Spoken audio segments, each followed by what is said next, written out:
meets Ole Higue, written by Rosa Dorcia. This book is dedicated to my son, Reese James Wood. Teenie was walking home from school when he saw her for the first time. A beautiful white owl. It was just about twilight, and she was perched beautifully on an electric wire in front of his house. He loved owls because he thought they were mysterious and calm creatures. He sometimes watched them hunt in the nights from his bedroom window. He started seeing this owl 3 times per week until she started to visit his yard every day. He at first found it strange, but then that's why he liked these creatures. They were mysterious. But there was something even more fascinating about this owl. She seemed fearless. She never flew away no matter how close Teenie went to her. Teenie just thought she was a pet, and each night he fed her rats and lizards which he caught during the day. His mother was proud of him and liked the fact that he was being responsible about something. "I wish you would put that much more energy into your schoolwork," she said to him each time he goes out to feed the owl. Teenie fed the owl right through the summer holidays. Back to school in September, all the students in Teenie's class were told to write a story about how they spent their summer holidays. Teenie, of course, wrote about his owl, whom he had named Snow.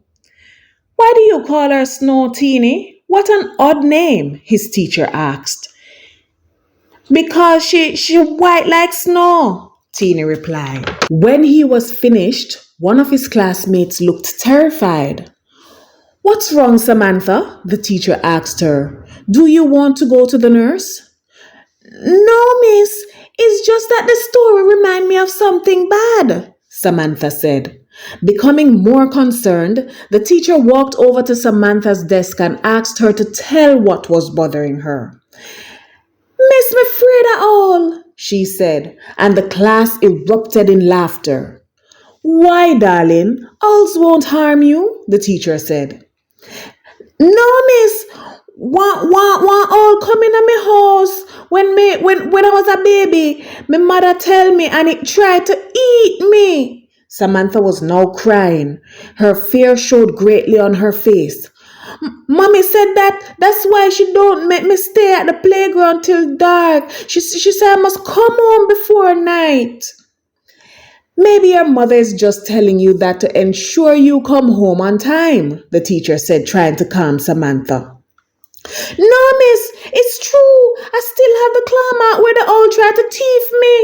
She lifted her uniform blouse slightly and showed the class her scars. True enough, she had 3 scars on her upper arm. The teacher now looked horrified. "I thought those days were over," she said under her breath, not intending for the kids to hear. "What days, miss?" Teenie, who was listening intently, asked. "What? Oh, nothing there," the teacher said. "Class, you don't have to be afraid of owls. They are harmless to humans. In fact, they will fly away if we go too near." Her voice was convincing, but not her face. "Samantha, maybe the owl was just a one-time occurrence. No need to be afraid, darling." Samantha looked a bit reassured, but Teenie remembered what his teacher said. He wanted to know what she meant about those days being over. When Teenie got home, he asked his mother to tell him what she knew about owls. She started telling him about the biological things that Teenie already knew. "No, Mommy. I mean, like, what the old people used to say about them," he corrected her. "Oh," his mother chuckled. "Them stupid stories there. My grandmother always used to tell me about the owl named Ole Higue, but it's not a true story. The story was made up to keep children afraid of going outside in the dark." "So, Mommy, how it go?" Teenie got excited. This must be the story that Samantha's mother told her about. "Well," his mother started, "Ole Higue is a witch who they say suck the soul out of people when they are sleeping. She sucked their souls through their nostrils. But them say Ole Higue prefers to eat babies. But this is how the owl enters the story. Ole Higue never attacks in her witch form. She sheds her skin and transforms into an owl. As an owl, she sneaks into people's home through their windows and sucks out their soul. So, mommy, where she come from? Teenie asked. Nobody knows. People in my community where I used to live when I was little used to call this little old lady Ole Higue because she never talked to people and she lived alone. And she did really look like a witch because she never keep herself properly at all. So, mommy, a girl in my class said that an owl tried to snatch her from her crib when she was a baby. So how comes you said the story them not real? Teenie asked, very concerned now. Them not real. Maybe that owl was mad or something and grabbed her by mistake. But mommy, you sure? Teenie, yes, me sure. And try not to go kill the nice owl you been feeding all summer. The owl is not Ole Higue. I mean, know how you think. Mommy, so how them get rid of Ole Higue? Finish tell me the story now. Well, my grandmother told me that she and some of her friends had found Ole Higue's skin this one time and them threw salt all over the skin because that is what their grandmother used to tell them to do. So what happened? Ole Higue catch them? No, far from that. Ole Higue tried to go back in her skin and the salt burned her, so she couldn't go back in her skin. So what happened to her? Well, she had to stay in owl form. She eventually died because she cannot stay out of her skin for more than 3 days. So, to get rid of Ole Higue, all you have to do is hide her skin or put salt on her skin so that she cannot go back into her skin? Teenie asked. Yes. Anyway, little picnic, it's time for you to go to your bed. Eat your dinner and get ready for bed now. It was 3 o'clock the next morning when Teenie heard knocking at his room window. At first he thought it was a tree branch brushing against the window. But then he remembered that all the limbs against the house were cut down in preparation for the hurricane season. His mother said all the branches of the trees had to be cut because if a hurricane passes through, the high winds would throw the branches against the windows and smash them all. Teenie opened his eyes and looked in the direction of the window to see a subtle white glow. It was snow. What happened, Snow? Teenie jumped up quickly and ran to the window. Why are you not hunting? Are you hungry? Snow was staring directly at Teenie. She had something clutched in her paws. I need your help, the owl uttered.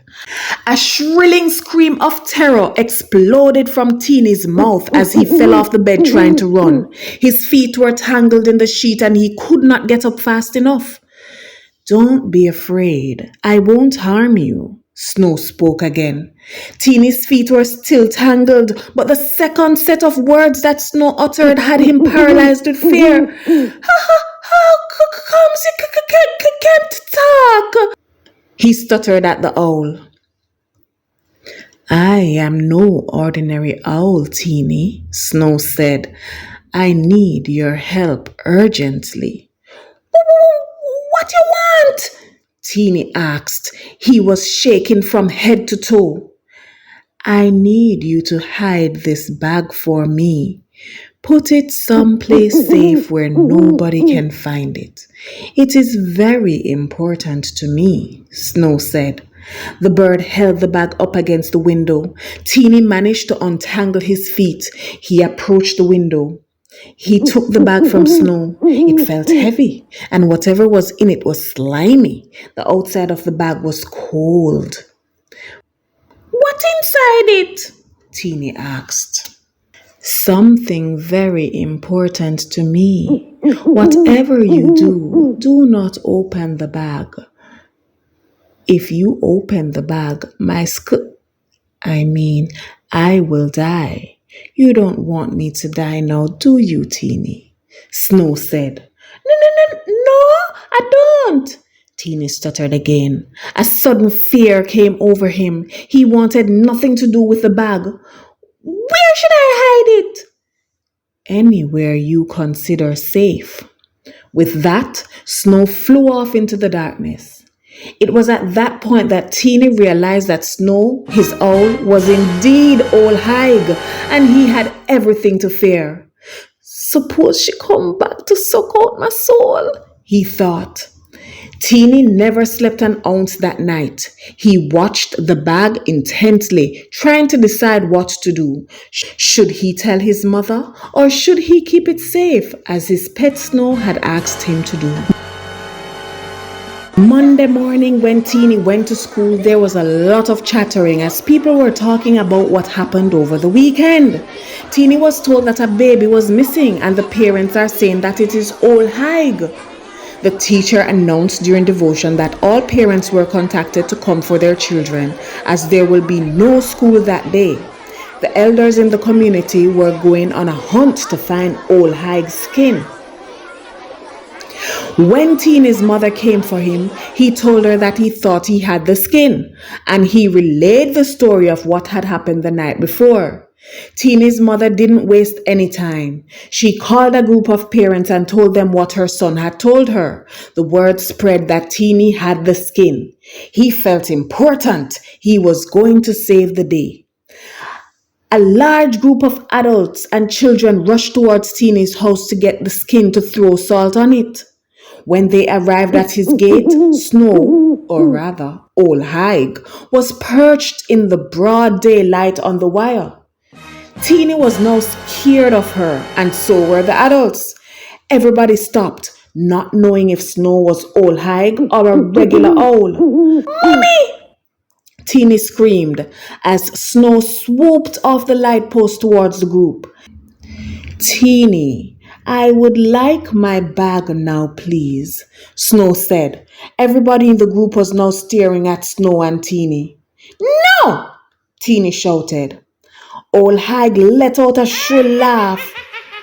"I can eat your soul where you stand, Teenie," the creature said with such confidence that Teenie started to tremble. Okay, I'm going to give you back your skin." But Teenie had a plan. "But you have to promise that you will leave our community alone, return the baby you took, and not harm anybody else," Teenie said, trying to bargain with the bird. "I have no problem with that. So can you hurry and get my skin for me, please? I have places to go," Ole Higue said dismissively. Teenie proceeded towards the house with his mother and a few adults behind him. The rest of the group was watching Ole Higue intensely as she went back to her perch on the wire. Inside, Teenie was putting his plan into action. He opened the bag to be greeted with a horrible scent. It was indeed the skin.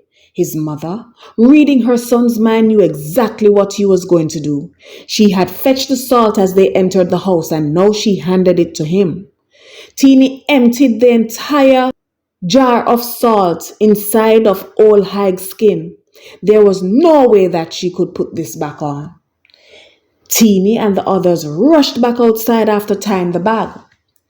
"Bring us the baby you took last night," Teenie emerged from the house shouting. "When we see the baby, you get back your skin." Ole Higue did not budge. She let out a shrill laughter. "I can suck the souls from everybody standing here and still get my skin. Now stop the nonsense and return my skin. The baby is mine." Teenie opened the bag with the skin, and in his next hand, he held up the salt container. It was empty, as he had already emptied all its contents in the skin bag already. But Ole Higue did not know that. This was a bluff Teenie hoped will help. "Baby first, then you get your skin," Ole Higue shrieked in fear. Wait! I will go and get the baby."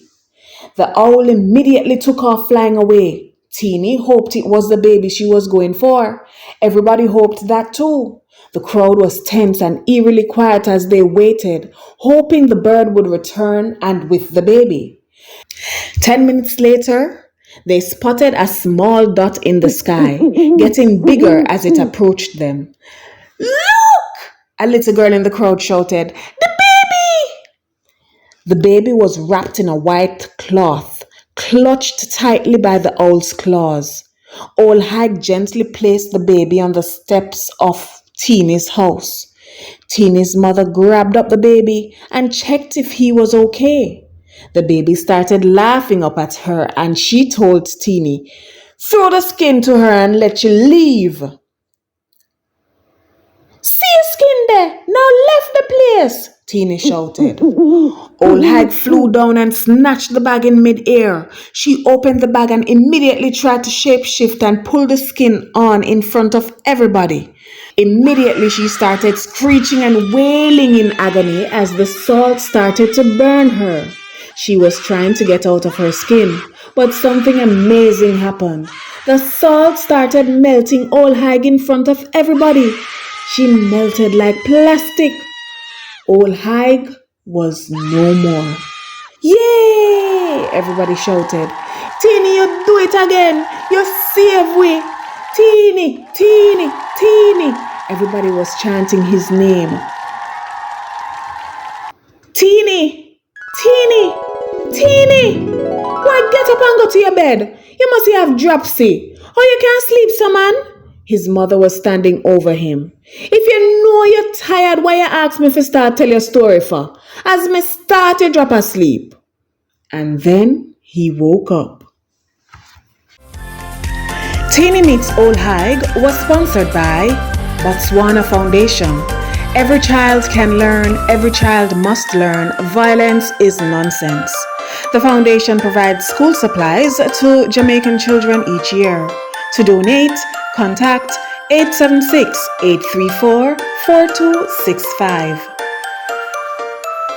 You have just listened to Teenie Meets Ole Higue from the audiobook series Teenie and the Caribbean Monsters, created, written, and narrated by Rosa Dorcia.